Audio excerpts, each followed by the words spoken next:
सतगुरु का दर सुखों का घर है। यहाँ से जो मांगो वह मिलता है। कभी यह मत मांगो कि हमें केवल गुरु चरणों का सहारा ही चाहिए और सांसारिक पदार्थों की कोई आवश्यकता नहीं। आपने गृहस्थ में रहने का प्रण किया है। एक गृहस्थी को तन मन धन के सुख साधन चाहिए। इनके साथ ही साथ संगत की सेवा और गुरु के दर्शनार्थ जाने के साधन प्रयोग किए जा सकते हैं। लेकिन हाँ, यदि चुनाव करना पड़े कि माया ले लो या निरंकार, तो ऐसे समय में महापुरुष माया को ठुकरा देते हैं। उस समय सतगुरु के चरण ही वांछित होते हैं। नमस्कार, धन निरंकार जी। मैं श्वेता वर्मा आज आप जी के सामने आदरणीय संत जेडी सत्यार्थी जी की लिखी हुई किताब जीवंत शिक्षक, जो उन्होंने सतगुरु बाबा गुरबचन सिंह जी महाराज जी पर लिखी थी, उसका एक दृष्टांत जिसका विषय है क्या और कैसे मांगे, आप जी के सामने रखूंगी।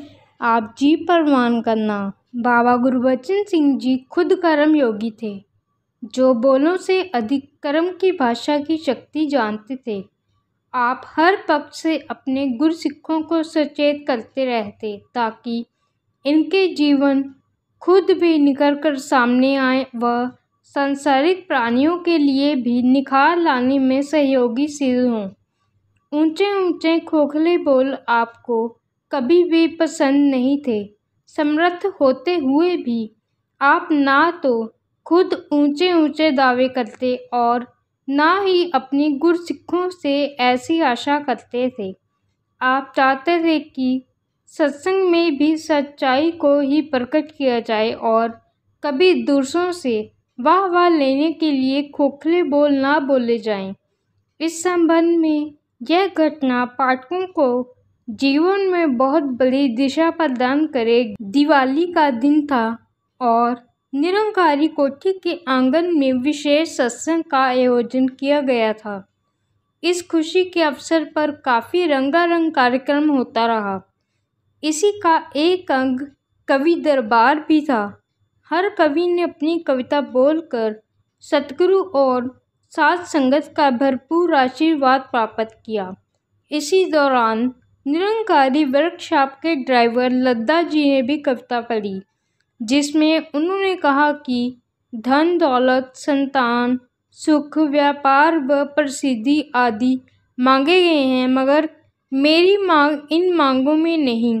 मुझे तो केवल निरंकारी परिवार का प्यार चाहिए। कविता पढ़ी गई, सत्संग का भोग पड़ गया।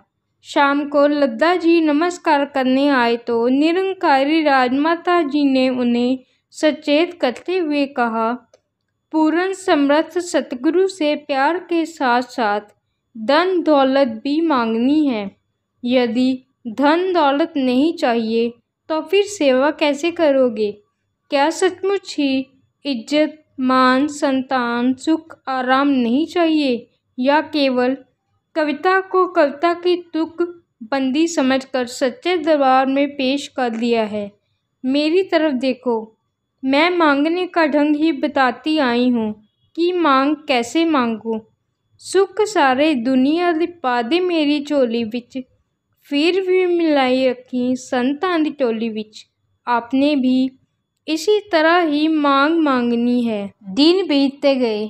दिनों दिन लद्दा जी की आर्थिक हालत पतली होती गई। लगभग 1 साल बीत गया। घर में संतान भी नहीं हुई। अब लद्दा जी को राजमाता जी के वचन याद आए। वह बार बार चाह रहे थे कि हुजूर बाबा जी से क्षमा मांगी जाए। कभी मान सिंह जी को निवेदन करें कि आप मेरे लिए इस दयालु कृपालु पातशाह से क्षमा की भीख मांगें, और कभी स्वयं भी ऐसा करने की कोशिश करते। लेकिन जब भी वे ऐसा करने का प्रयास करते, हुजूर किसी अन्य महात्मा के साथ बातचीत करने लग जाते या आगे चल पड़ते। एक दिन हुजूर वर्कशॉप में किसी कार्य में व्यस्त थे। एक महापुरुष यमुना नगर से नमस्कार के लिए आए। ज्यों ही आप वर्कशॉप के गेट के पास पहुंचे तो उस महापुरुष ने आप जी के पावन चरणों पर शीश रखकर नमस्कार की और साथ ही कहने लगे, बाबा जी, दास को और कुछ नहीं चाहिए, धन दौलत किसी वस्तु की ज़रूरत नहीं, केवल आपका प्यार ही मिलता रहे। आपने एकदम फरमाया, अच्छा, तुझे भी और कुछ नहीं चाहिए? जा पहले लद्दा से पूछा, 1 साल हो गया, उसका क्या हाल है, फिर यह मांगना। हुजूर के मुखार बिंद से लद्दा का नाम सुनते ही मिस्त्री मान सिंह जी ने एकदम लद्दा जी को इशारे से बुला लिया और नमस्कार करके माफ़ी मांगने के लिए कहा। जब लद्दा जी ने आंसू भरी आंखों से चरण छुए तो आप जी ने प्यार से आशीर्वाद भरा हाथ पीठ पर रखा और फरमाया, सच्चा पातशाह सब ठीक करेगा। लद्दा जी खुशी में फूले नहीं समा रहे थे। दातार के चरणों से अपनी भूल माफ़ करवाई और उस महापुरुष को भी सचेत किया कि कभी ऐसी मांग मत मांगो कि बाद में पश्चाताप करना पड़े। अगले रविवार सत्संग में हुजूर ने स्वयं स्टेज सेक्रेटरी से लद्दा जी को कविता बोलने का समय देने के लिए कहा।